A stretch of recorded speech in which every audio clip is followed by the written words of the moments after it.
नमस्कार, आप देख रहे हैं किसान बुलेटिन। मैं हूं आपके साथ प्राची तिवारी। खबरें तो बहुत हैं, लेकिन चलिए पहले नजर डाल लेते हैं आज की कुछ बड़ी और अहम हेडलाइंस पर। बुजुर्ग किसान की सिपाही ने की बेरहमी से पिटाई, सिपाही की पिटाई से फटा किसान के कान का पर्दा। 19 लाख किसानों के खातों में आएंगे 1500 करोड़ रुपए। कल मिलेगी राजीव गांधी न्याय योजना की दूसरी किश्त। अब डिफॉल्टर किसानों को भी मिलेगा फसली ऋण। राजस्थान सरकार ने मानी किसान संगठनों की बात।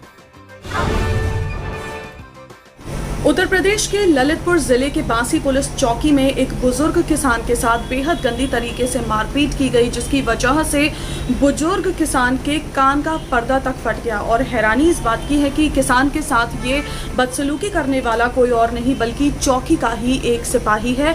जिस पुलिस या सिपाही को आम जनता और गरीबों को न्याय दिलाने के लिए वर्दी पहनाई जाती है, वही पुलिसकर्मी जब ये सलूक करने लगे तो गरीब आखिर जाए कहाँ। खैर, आपको बता दें कि 71 साल के बुजुर्ग किसान सिरनाम ने थाना अध्यक्ष जखौरा को एक प्रार्थना पत्र दिया है, जिसमें उन्होंने कहा है कि 13 अगस्त की रात गांव के ही एक निवासी जसू यादव की बकरी को किसी आवारा कुत्ते ने खा लिया था, जिसके बाद ये विवाद बढ़ा और ये मामला जो है वो थाने तक पहुंचा। दरअसल 13 अगस्त की रात गांव के ही निवासी जसू यादव की बकरी को किसी आवारा कुत्ते ने खा लिया था। इसका आरोप जसू यादव ने किसान के पालतू कुत्ते पर लगाते हुए बांसी पुलिस चौकी में उसकी शिकायत दर्ज की। इसके बाद बांसी पुलिस चौकी में तैनात सिपाही ने 14 अगस्त को चौकी में किसान को बुलाया और चौकी में जब किसान पहुंचा तो सिपाही ने पैसे की मांग की। जब 71 वर्षीय किसान ने पैसे देने से मना कर दिया तो इस पर सिपाही ने उसके साथ मारपीट की, जिसकी वजह से बुजुर्ग किसान के कान का पर्दा फट गया। इसके बाद जबरन 1900 रुपए लेकर राजीव चौकी के सिपाही ने गांव के एक और निवासी ज्ञानी कुशवाहा को भी थाने बुलाकर वही आरोप लगाते हुए उससे भी पैसे की मांग की और उससे भी जबरदस्ती 6000 रुपए ले लिए। ऐसे में गुस्साए ग्रामीणों ने थाना जखौरा पहुंचकर जमकर हंगामा किया। इस मामले को गंभीरता से लेते हुए अपर पुलिस अधीक्षक डॉक्टर ब्रजेश सिंह ने तत्काल प्रभाव से आरोपी सिपाही को लाइन हाजिर कर लिया और बुजुर्ग किसान का मेडिकल परीक्षण कराए जाने के निर्देश दिए हैं। छत्तीसगढ़ के मुख्यमंत्री भूपेश बघेल कल यानी कि 20 अगस्त को प्रदेश के 19 लाख किसानों के खातों में कुल 1500 करोड़ रुपए की राशि ऑनलाइन भेजेंगे। आपको ये भी बता दें कि ये राशि किसानों को राजीव गांधी जयंती पर राज्य सरकार द्वारा चलाई जा रही राजीव गांधी किसान न्याय योजना के तहत भेजी जाएगी। योजना के तहत किसानों को मुख्यमंत्री द्वारा कल दूसरी किश्त भेजी जानी है, जिसके लिए सारी तैयारियां भी पूरी हो चुकी हैं।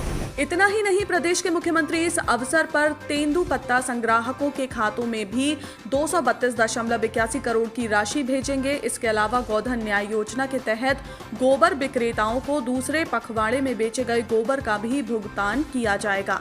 जानकारी के लिए बता दें कि राज्य सरकार द्वारा प्रदेश में गोधन न्याय योजना के तहत 2 रुपए प्रति किलो की दर से गोबर की खरीदी की जा रही है। इस योजना के तहत 2 अगस्त से 15 अगस्त तक खरीदे गए गोबर की राशि भी विक्रेताओं को उनके खातों में भेजी जाएगी।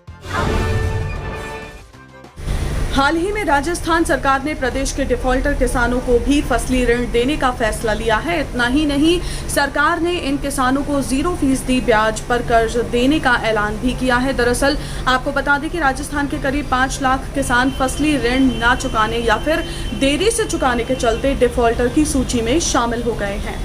हाल ही में सहकारिता मंत्री उदयलाल आंजना ने बताया कि अब ऐसे किसान कर्ज की राशि और ब्याज चुकाकर फिर से ऋण लेने के पात्र हो जाएंगे, जिसके बाद ये किसान फिर से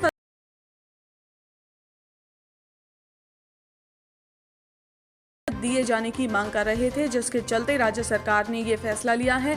आपको साथ ही ये भी बता दें कि प्रदेश में खरीफ सीजन के लिए किसानों को फसली ऋण देने की प्रक्रिया अभी जारी है। इसके लिए किसान 31 अगस्त तक आवेदन कर सकते हैं। किसान बुलेटिन की बड़ी खबरों के अलावा चलिए अब एक नजर डाल लेते हैं खेती किसानी और गांव से जुड़ी कुछ और अहम खबरों पर भी। बिहार के सापौल में बीते मंगलवार को किसान सलाहकारों ने ई किसान भवन परिसर में काली पट्टी बांधकर सरकार की नीतियों के खिलाफ अपना विरोध जताया। दरअसल किसान सलाहकारों ने आरोप लगाया है कि किसी भी जरूरी काम के लिए हमें मजिस्ट्रेट तक बना दिया जाता है, लेकिन काम निकालने के बाद हमें फिर से कोने में कर दिया जाता है। ऐसे में प्रदेश के किसान सलाहकार 16 से 20 अगस्त तक कृषि विभाग के कार्यों से अलग रहकर अपना विरोध जता रहे हैं। उन्होंने सरकार से मांग की है कि उन्हें भी सरकारी कर्मियों का दर्जा दिया जाए। केंद्र सरकार द्वारा लागू किए गए 3 कृषि अध्यादेशों के विरोध में अब राष्ट्रीय किसान मोर्चा ने भी आंदोलन शुरू कर दिया है, जिसके तहत मध्य प्रदेश के बैतूल में राष्ट्रपति के नाम जिला कलेक्टर को ज्ञापन सौंपकर किसान मोर्चा ने विरोध प्रदर्शन किया है। इस ज्ञापन में संगठन ने सरकार को चेतावनी दी है कि अगर इन किसान विरोधी अध्यादेशों को वापस नहीं लिया जाता तो ऐसी स्थिति में दूसरे चरण के आंदोलन में 31 अगस्त को देश के 31 राज्यों 550 जिला मुख्यालयों पर 543 सांसदों के पुतले जलाकर धरना प्रदर्शन किया जाएगा। तो आज के किसान बुलेटिन में फिलहाल इतना ही। आप स्वस्थ रहिए और अपना ध्यान जरूर रखिए। फिलहाल मुझे दीजिए इजाजत। नमस्कार। अगर आप चाहते हैं कि ग्रीन टीवी इसी तरह से किसानों को सशक्त करने के लिए कार्य करता रहे, तो आप भी इसमें अपना सहयोग दे सकते हैं। डिस्क्रिप्शन पर जाकर दिए गए लिंक पर क्लिक करें, पेटीएम करें, NEFT और क्रेडिट कार्ड के जरिए भी आप हमें सहयोग दे सकते हैं।